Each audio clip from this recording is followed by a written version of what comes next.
맛조개 맛조개. 자, 오늘은 저번 동영상에 이어서 태평양 전쟁에 대해서 이야기해 보려고 합니다. 저번 동영상에서는 태평양 전쟁 이전의 일본과 미국의 정세에 대해서 살펴보았습니다. 이번 동영상에서는 태평양 전쟁 중 일본의 움직임에 대해 이야기해 보려고 합니다. 1941년 12월 7일 일본군은 진주만 공격, 하와이에 있는 미국의 기지들을 습격합니다.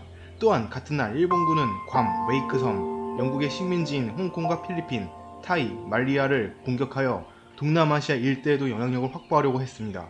네, 드디어 태평양 전쟁의 개막입니다. 여기서 일본의 목적은 미국에게 갑작스럽게 커다란 타격을 주고 빠른 협상을 체결하려고 한 것입니다. 일본은 장기전이 아닌 단기전을 희망한 것이죠. 예, 즉 일본 입장에서 뭐였냐? 최대한 전쟁에 이길 수는 없더라도 미군을 막대한 희생을 주는 게 목적이었어요. 미군을 진짜 한 30-40만 명 죽여버리는 게 목적이었어요. 그러면 된다예요. 왜? 여러분 40만 명 죽으면요 미국 전쟁 못합니다. 미군 병력이 몇 명인데, 어? 그리고 그 대통령이 과연 재선을 할 수 있을까? 미국 내에서 여론이 안 좋을 거 아니에요. 반전운동이 일어나고. 아니 베트남 전쟁에서도 그까지가 몇몇 명 죽었다고 난리가 났는데, 어? 10만 명 이상의 군대가 죽으면은 버틸 수 있을 것 같아요? 못해요. 장기전에는 자원이 너무나 소모되고 일본도 미국과의 자원의 차이는 자신들도 커다란 격차가 있다는 걸 이미 알고 있었습니다. 네, 일본도 미국하고 일본이 싸우면 일본이 진다는 것을 알고 있던 거죠. 일본의 근대화를 시킨 것도 미국이었으니까요.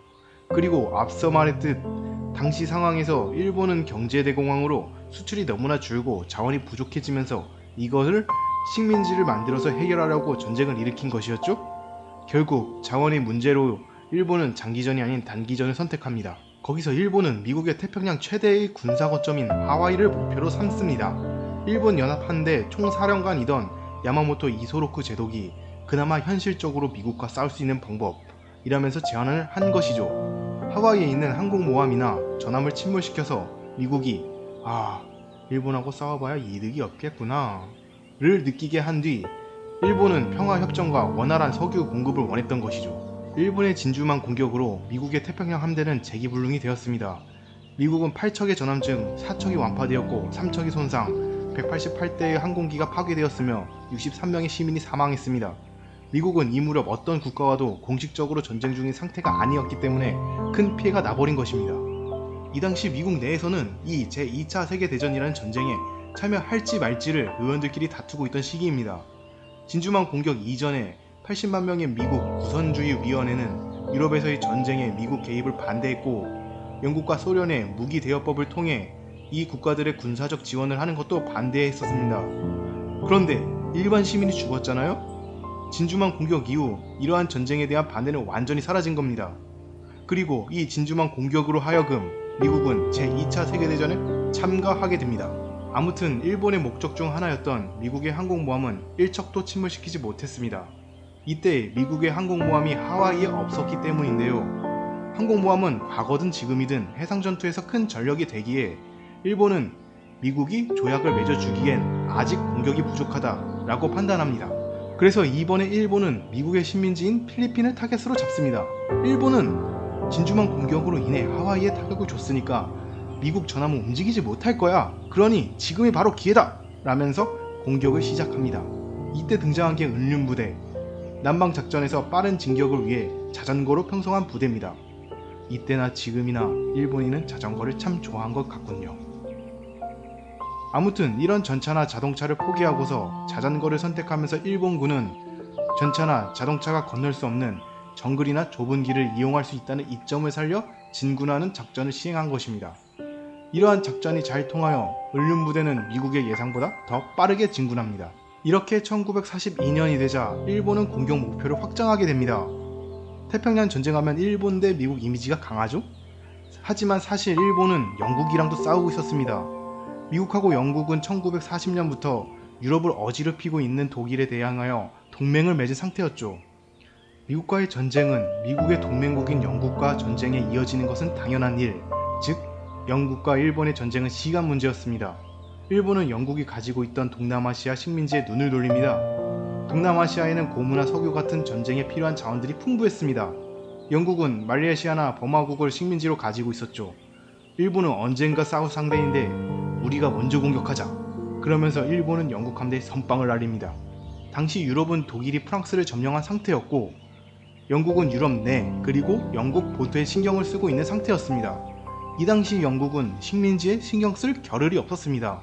이러한 상황과 맞물려 일본은 간단하게도 자신들이 원했던 싱가포르가 버마국을 손에 넣게 됩니다. 이 결과 영국군은 동남아시아에서 철수하고 식민지였던 인도에서 싸울 준비를 하게 됩니다. 이걸로 일본은 미국과 정면으로 붙을 때 영국군에게 옆치기 뒤치기 공격받을 위험 제거에 성공합니다. 그리고 자원이 풍부한 지역을 얻음으로써 일본은 군비 증가가 가능해집니다. 이렇게 영국군과 전쟁에 승리한 일본의 동남아시아 작전은 대성공이었습니다. 영국에게 승리하고 자신감 빵빵해진 일본은 이제 다시 미국과 싸울 생각을 합니다. 그래도 이때도 일본의 목적은 하나였습니다. 미국에게 큰 타격을 입히고 빠르게 평화협정을 체결한다. 지금까지의 필리핀 공략이나 동남아시아 공략은 이걸 위해 진행한 것이었죠. 그러면서 일본은 새로운 작전을 생각해냅니다. 미국이 중요시하고 있던 섬을 공격하여 진주만 공격에서 타격을 주지 못했던 항공모함을 불러내서 이번에야말로 침몰시킨다 라는 작전입니다. 일본은 미드웨이를 목표로 합니다. 미드웨이는 하와이 근처에 있는 섬입니다. 아까도 말했듯 하와이는 미국에서 태평양 최대 군사 거점입니다. 일본은 하와이 근처를 공격하면 미국이 항공모함도 동원해서 지키러 올 것이다 라고 생각한 것이죠. 일본은 동남아시아나 필리핀의 작전에서 대성공하자 배가 불러서 그런지 육군, 해군 그리고 연합함대 수장인 야마모토 이소로쿠의 대립이 일어납니다. 육군은 이미 동남아시아를 확보했으니 거점 방어를 하면서 미국이 알아서 떨어져 나가기 원했고 해군은 지금 가지고 있는 전략적 위를 바탕으로 미국에 큰 타격을 주자 호주를 침공하자 라는 작전을 희망합니다. 그리고 야마모토 이소로쿠는 하와이 일편단심이었습니다. 호주 공략은 말도 안 되는 것이었고 하와이 공격은 육군, 해군 모두 외면을 받아 이소로쿠는 결국 타협하여 미드웨이를 공격하게 된 겁니다. 미국은 일본의 생각보다 미드웨이에 대한 방어가 철저했습니다. 이 이유는 미국이 일본군의 암호 해독에 성공했기 때문입니다. 미국은 태평양 전쟁이 시작하기 전부터 일본의 암호 해독에 힘쓰고 있었습니다. 이 노력이 성공하여 미국은 1941년 봄부터 일본의 대부분의 암호를 해독하고 있었다고 합니다. 즉, 미국은 일본이 미드웨이를 어떻게 공격해 올지 전부 꿰뚫어 보고 있었던 것이죠. 미국은 영국이 일본에 진 이유나 저번 진주만의 피해를 분석하여 이미 일본군이 어떻게 공격해 올지도 연구가 끝난 상태였습니다. 이런 사실을 모르고 일본은 1942년 6월 5일 자신들이 가지고 있던 항공모함 전부를 가지고 미드웨이를 공격합니다. 일본은 이번에도 당연히 승리하겠지 라는 생각을 하고 있었지만 이미 미국은 대비가 끝난 상태였기 때문에 미드웨이 해전은 일본의 생각대로 움직여주지 않았습니다. 오히려 일본은 승리는커녕 이 작전에 참가한 4척의 항공모함이 전부 침몰해버리는 대실패를 겪습니다. 당시 항공모함을 주 전술로 삼고 있던 일본에겐 엄청나고 치명적인 피해였습니다. 이렇게 큰 타격을 입은 일본은 미드웨이전을 계속할 수 없다고 판단하여 철수합니다. 이렇게 일본의 패배로 미드웨이전은 끝나게 됩니다. 모든 항공모함이 침몰한 일본은 전략을 바꾸게 됩니다. 일본의 단기전의 핵심, 항공모함이 침몰하자 단기전에서 장기전으로 전략을 바꿉니다. 근데 장기전이 되면 이득인 건 오히려 미국이었죠. 미국에게는 풍부한 자원이 있었으니까요. 게다가 미국은 진주만 공격으로 피해를 입었던 전함도 다시 전선으로 복귀하고 있었습니다. 1943년 미국은 일본의 식민지였던 여러 섬을 탈환해 나가는데 성공합니다. 1944년에는 일본은 사이판을 미국에게 뺏기지요. 사이판은 태평양 전쟁에서 엄청나게 중요한 섬이었습니다. 그 이유는 사이판 위치가 절묘했기 때문인데요. 일본의 항공기가 일본의 본토에서 출발하여 연료의 보급 없이 갔다가 다시 돌아올 수 있는 아슬아슬한 거리에 있는 섬이었기 때문인데요. 즉 미국에는 안전한 장소에서 출발해서 적지에 폭격하고 다시 안전한 장소로 돌아올 수 있는 장소, 엄청나게 매력적인 장소였습니다. 네. 그래서 이렇게 군대를 침투시키는 작전이었어요. 이렇게. 그래서 하와이, 이오지마, 필리핀, 오키나와에서 군대를 보내서 시코쿠로 침략하는 작전이에요. 그리고 또 하나의 작전이 이거죠.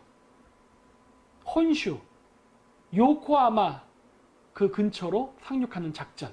이것도 이오지마, 필리핀, 오키나와, 큐슈. 그러니까 즉 큐슈가 이 앞쪽에서 큐슈를 점령한 이후에 큐슈서부터도 이렇게 추가로 가는 걸로. 그러니까 큐슈를 점령하고서 시코쿠라던가 아니면 저 혼슈 중에도 저기 큐슈 건너편 저기를 칸사이라 그래요. 관서지방 교토일 건데 저기를 육지전을 하면서 독일 때처럼 그렇게 가는 게 아니라 그냥 큐슈만 점령해서 상륙지를 확보해 놓고 그 다음엔 배를 타고서 혼슈 도쿄로 진격하는 저러한 작전이었어요. 예. 그래서 이 작전을 세웠습니다. 물론 군인들이 말을 안 들었어. 군인들이. 이 사이판을 일본에서 빼앗은 미국은 푸큐슈나 도쿄에 폭격을 퍼붓습니다. 이 상황에서 일본도 알고 있었지만 미국에게는 이길 수 없구나 를 다시금 느낍니다. 항공모함은 다 침몰했고 본토도 습격받고 국민에게도 피해가 가고 있는 일본. 이제 항복하는 게 좋지 않나? 이런 의견도 나오게 되는데요. 하지만 일본은 의외로 항복하지 않았습니다. 일본은 줏대가 있었습니다. 지금 항복한다면 미국에 큰 타격을 입히고 평화협정을 맺자를 못하게 된다는 이유로 항복하지 않았습니다. 사실 일본도 이건 물 건너갔어 라고 생각하면서도 어떻게든 좋은 조건으로 협상하기 위해 작은 전투라도 한 번 더 싸워서 이긴 다음에 협상해도 되지 않나? 라는 의견이 나옵니다. 일본이 노렸던 게 그거예요. 만약에 큐슈를 점령당한다. 그런 최악의 사태가 벌어진다 하더라도 우리는 필사항전으로 미군을 최대한 많은 숫자를 죽여서 휴전협정을 맺겠다 했어요. 일본 정치가들은 이때부터 싸우자, 항복하자 두 가지 의견으로 나뉘게 됩니다. 이러한 상황에서 미국은 이오지마와 오키나와에 상륙합니다.